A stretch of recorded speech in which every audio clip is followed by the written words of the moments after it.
Hello, my wonderful viewers, and welcome to another episode of Betty Adams Overanalyzes. Today, we're going to take a look at a massive risk the Transformers franchise has announced that they're taking. What is this massive risk? Now, we all know that the big corporations that produce most of the really big budget movies love to play it safe. That's why Hollywood, from its inception, has produced an endless string of remakes. You're always going back to the well for Dracula movies, for Sherlock Holmes movies, for Jane Austen movies. How many different Pride and Prejudice versions have you seen? If it's made money before, if an audience liked it before, there's a good chance the audience will like it again. And there are certain tropes. You have the hero, you have the villain, you have damsels in distress. There are certain storylines, certain tropes, certain patterns that people like to see. This is why we've had the Peter Jackson Lord of the Rings film. This is why we had Rings of Power. This is why we had 3 Hobbit movies. This is why we've had the animated Lord of the Rings and Hobbit movies before that. If a corporation finds a winning formula, they stick with it. As Screen Rant once mentioned, superhero movies weren't a big thing until Marvel found a formula for printing money. Now, corporations like something reliable. And one of the most reliable elements is that people like to empathize with their fellow humans. That is why talking about a product that's been rebooted and rebooted again and again, the classic Robin Hood animated version made entirely of animals. All of those animals are recognizably animals. Robin was a fox, there was the rooster narrator, but they were all anthropomorphized. Anthropomorphized is when you take something that's not human and give it human features. Now, where am I going with this with Transformers Big Risk? Every single piece of Transformers media, mainstream media, from the animes to the original G1 cartoons to every single movie, has had a main human character that it focuses on to be the point of empathy for the audience. Now, the fandom, the hardcore fans, have for a long time wanted an animated show focusing on the Cybertronians on Cybertron. We want a movie about Transformers, not about the humans, whether they're good human characters or annoying human characters. Looking at you, Kicker. Transformers fans who know the lore will know what I'm talking about. But it has been freely recognized that that's just something that hardcore fans want that probably wouldn't go over too well with the audiences.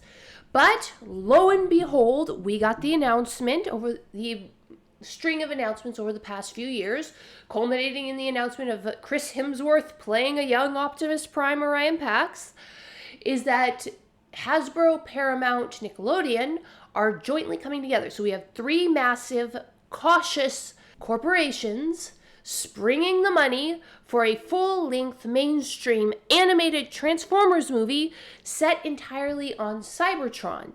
Now, we haven't had it absolutely confirmed that there are going to be 0 human characters, but none have been mentioned yet. It really does seem like this is going to be what we Transformers fans have wanted for a long time, a full-length animated movie set entirely on Cybertron with no humans that could possibly turn out to be annoying Kicker.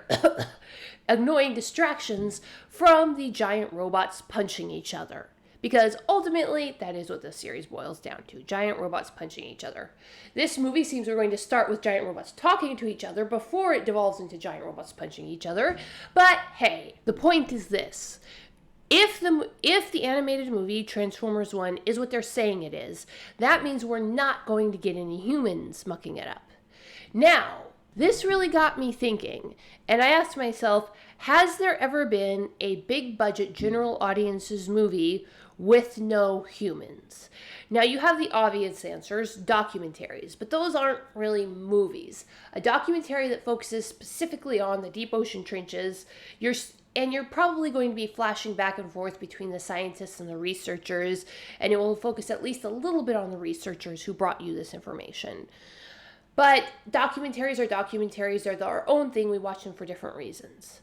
Movies, actual movies. How many actual full budget, general audience movies are there that don't have any humans? So I went online and started asking.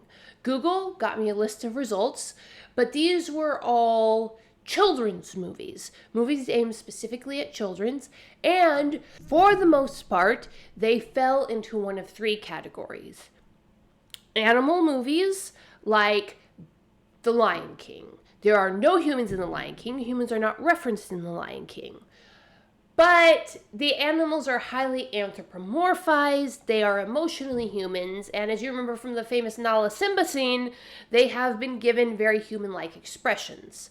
And animals are something that we as humans know and understand.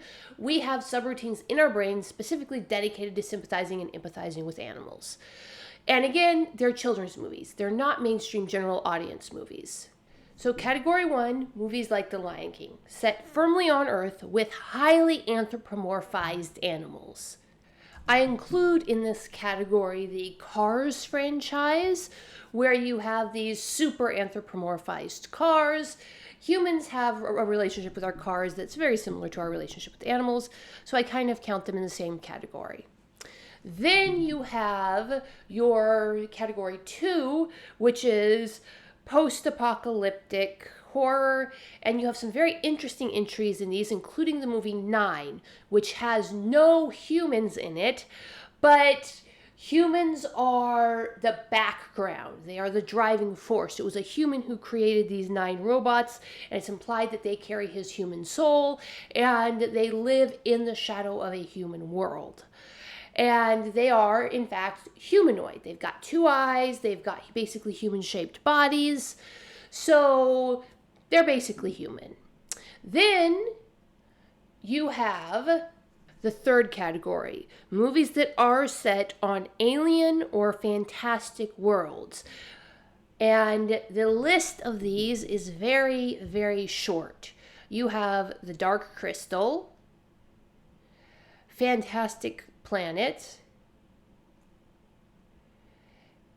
Mad God, and Meet the Feebles.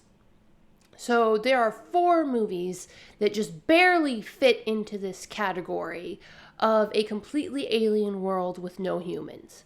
And believe me, I went to the Reddit, I asked Reddit, I asked all over the internet.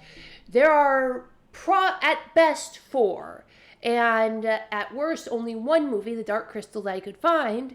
And these are all indie movies or old movies, movies that someone took a risk on. None of them were huge blockbusters.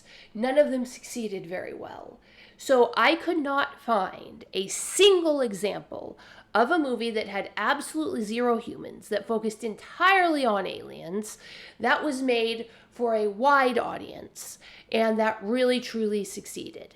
Now, the closest thing that came to it was, in fact, an animated movie about robots called Robots, released in 2004.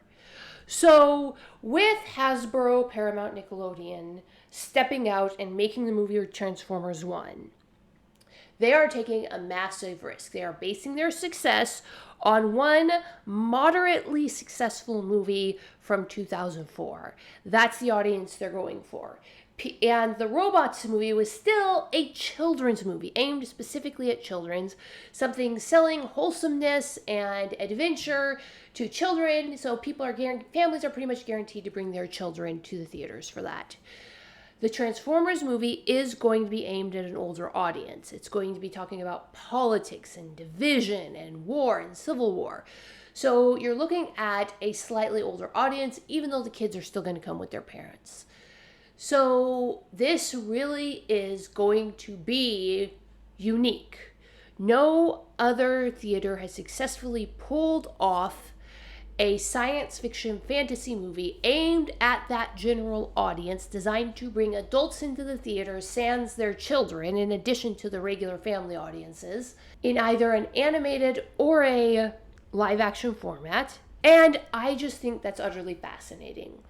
Had not Hasbro, not Paramount, not Nickelodeon, none of these are famous for taking risks and jumping out. Now, this is an established franchise, so that will reduce the risk. This is something the fans of that franchise have wanted for a long time. So again, the risk is reduced. But still, as far as I can tell, and please correct me in the comments if I'm wrong, this is the very first time that a major studio will have made a mainstream movie meant to be a blockbuster set entirely on a different world with no identifiable humans or animals for us to connect with. Now, some people said Star Wars. I don't count that. 90% of the main actors in Star Wars are clearly identifiably human, and no, technically they're not humans because it's in a galaxy far, far away along the yeah. Star Wars is full of humans. And Star Wars is full of characters that the audience can instinctively, on that gut level, associate themselves with. So, what do you think, my wonderful viewers? Is this as much a risk as I'm thinking? Now, if Hasbro decides they absolutely need a character, they have a couple of different options. They can put in an organic alien who's not a human, but shares enough human-like features to pass the test, like the movie Delgo did. Or they can have space bridge shenanigans, pulling a human back from the future to observe and be the audience insert. It would be a very interesting storyline, but would kind of take the pathos and interest out of them taking this huge risk. Now, the Transformers robots are already pretty anthropomorphized. They're bipedal, they have recognizable faces, but still, they're not human. So, what do you think, my wonderful viewers? Is this as huge a risk as I'm thinking? Am I just blowing smoke here? Do you think Hasbro, Nickelodeon, Paramount are going to have the collective chutzpah to actually carry this through and not try to insert a human through space bridge shenanigans? Hit that like and subscribe button. Tell me what you think in the comments. Go check out the links below the video to get a copy of my book, Humans Are Weird, Let's Work It Out. And peace out, my wonderful viewers.